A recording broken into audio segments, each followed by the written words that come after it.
Hello, good morning everyone. मैं अनिल पस्तूर, आपका maths teacher. आज हम क्लास 9th में रिमेनिंग डेफिनेशंस को कंप्लीट करेंगे।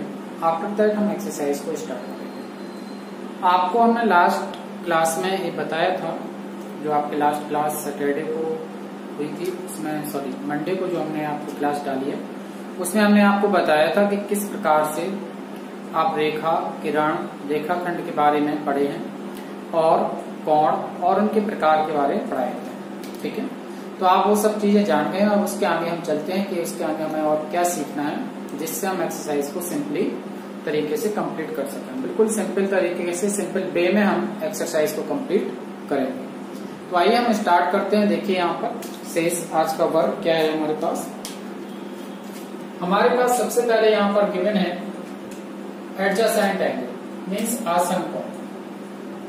आपके पास यहाँ पर दिया गया आसन कोण किसको कहते हैं, एडजेसेंट एंगल्स किसको कहते हैं। ठीक है, तो ऐसे कोण जिनका शीर्ष कैसा हो, उभयनिष्ठ हो, साथ साथ एक उभयनिष्ठ भुजा हो। हमने आपके सामने एक चित्र बना हुआ है ए ओ बी एंड सी, इस प्रकार से। तो यहाँ पर देखिएगा, यहाँ पर जब हमने ये 3 किरणें खींची हैं और ये तीनों ही किरणें कहाँ पर मिली, एक कॉमन शीर्ष O पर मिली। तो हमारी पहली कंडीशन तो सही हो गई है कि उभयनिष्ठ शीर्ष होना चाहिए, तो शीर्ष उभयनिष्ठ हो गया।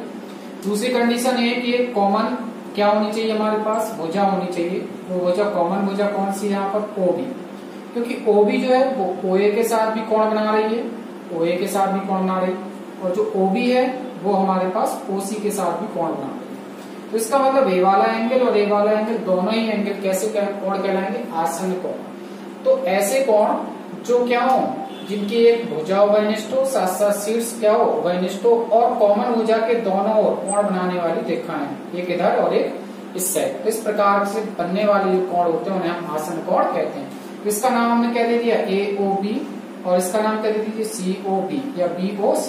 तो AOB एंड COB आसन कोण है। अगर आप इसको नेम 1 देंगे और इसको नेम दोगे तो आप लिख देंगे एंगल 1 एंड एंगल 2 आसन कोण है। अगर आपने इसको नेम 1 दे दिया, इसको 2, तो आप लिखते हैं एंगल 1 एंड एंगल 2 कैसे हैं, आसन कोण है। ठीक है, इनका उभयनिष्ठ शीर्ष क्या है, वो है। और इन दोनों कोणों का योग किसके बराबर होगा, पूरे कोण के बराबर, AOC का मान इन दोनों कोणों के योग के बराबर। AOB प्लस BOC लिख दीजिए या COB लिख दीजिए। ठीक है, आई आपको समझ में आ रहा होगा। ज्योमेट्री है, थोड़ा प्रैक्टिस करिएगा। जितना आप प्रैक्टिस करेंगे उतना आप सीखेंगे, तो इसलिए इसमें प्रैक्टिस करने की बहुत ज्यादा जरूरत है। आप इस चैप्टर 6 को सीखने के लिए बहुत ज्यादा प्रैक्टिस करिएगा, क्योंकि ये आपके आगे भी बहुत ज्यादा काम आने वाला है। ठीक है, चलिए तो देखिएगा, आसन कोण के बारे में आपने पढ़ लिया। तो ऐसे कोण जिसमें एक भुजा कॉमन हो और दूसरा शीर्ष उसका कैसा हो, कॉमन हो, उसे हम तो दोनों क्रमागत कोणों को क्या बोलेंगे आप, आसन कोण कहते हैं। तो एंगल 1 एंड एंगल 2 आसन कोण है। एडजेसेंट एंगल या AOB और BOC कैसे कोण है, आसन कोण। चलिए अच्छा, हम यहाँ पर एक और क्लेरिफिकेशन आपको करते हैं। हमने एक एंगल लिखा यहाँ पर AOC, हमने पूरा कोण ले लिया, और एक लिख लिया हमने एंगल AOB। बताइए, ये पूरा कोण, ये जो पूरा कोण है, ये पूरा है, क्या ये AOB के साथ आसन कोण होगा, नहीं होगा।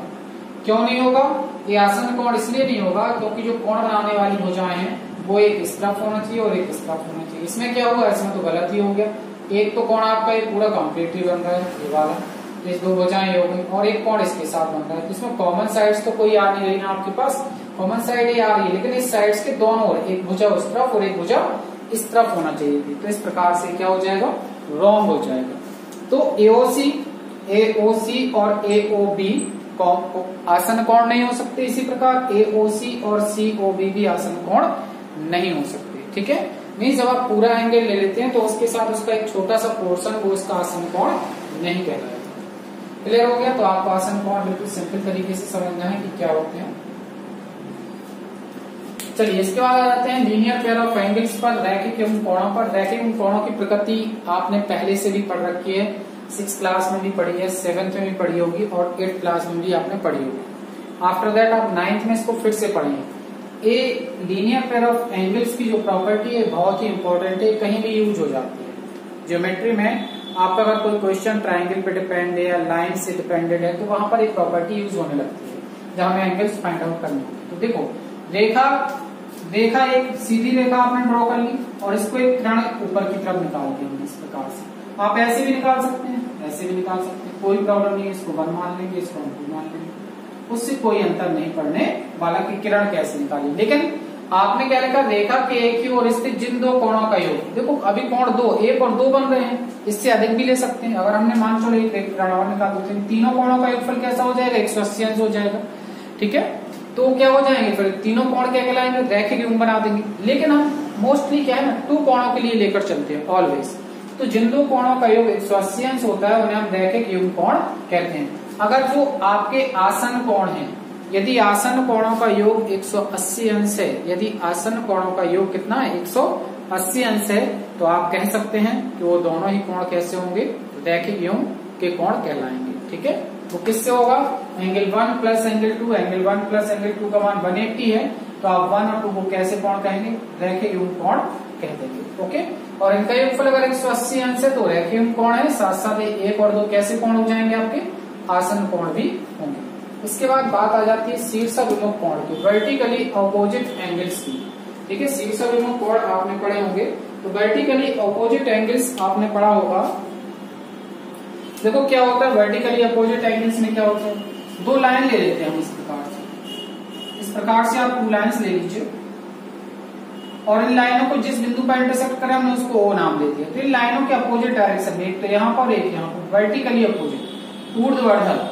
ठीक है, ऊर्ध्वाधर जो सम्मुख कोण है या शीर्षाभिमुख कोण A, इनके मान यहाँ पर हमने इसको 1 नेम दे दिया, इसको 1 नेम दे दिया, इसको 2 दे दिया, इसको 3 दे दिया, इसको 4। तो यहाँ पर आप एंगल 1 एंड एंगल 3 कैसे हैं, शीर्षाभिमुख कोण।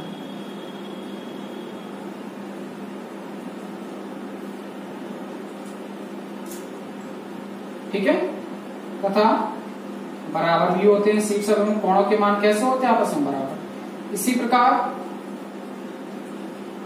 प्रकार एंगल 4 और एंगल 2 भी कैसे होंगे, एंगल 4 और एंगल 2 भी कैसे कोण है, शीर्षाभिमुख कोण है।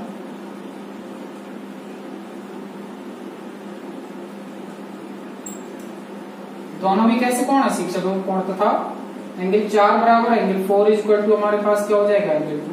तो शीर्षाभिमुख कोणों के मान आपस में बराबर भी होते हैं। और शीर्षाभिमुख कोण आप पहचान लिए ना, 2 भी लाइन किसी प्रकार से, इस प्रकार से हमने क्रॉस लाइन डाल दी, यहाँ पर बना कोण, यहाँ पर बना कोण आपस में बराबर होगा अपोजिट, और यहाँ पर बनने वाला कोण है, यहाँ पर बनने वाला कोण आपस में बराबर होगा। अगर इसको हमने नाम दिया A, इसको B, इसको C, इसको D, तो A बराबर क्या होगा C के, और A और C कैसे कोण है, शीर्षाभिमुख, सॉरी इसको D दिया है, और जो B होगा वो D के बराबर होगा। ये दोनों आपस में बराबर भी होते हैं, साथ साथ कैसे कोण कहलाते हैं, शीर्षाभिमुख कोण कहलाते हैं।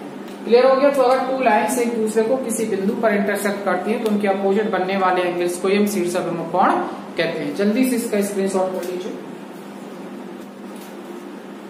तो आपका स्क्रीनशॉट हो गया होगा।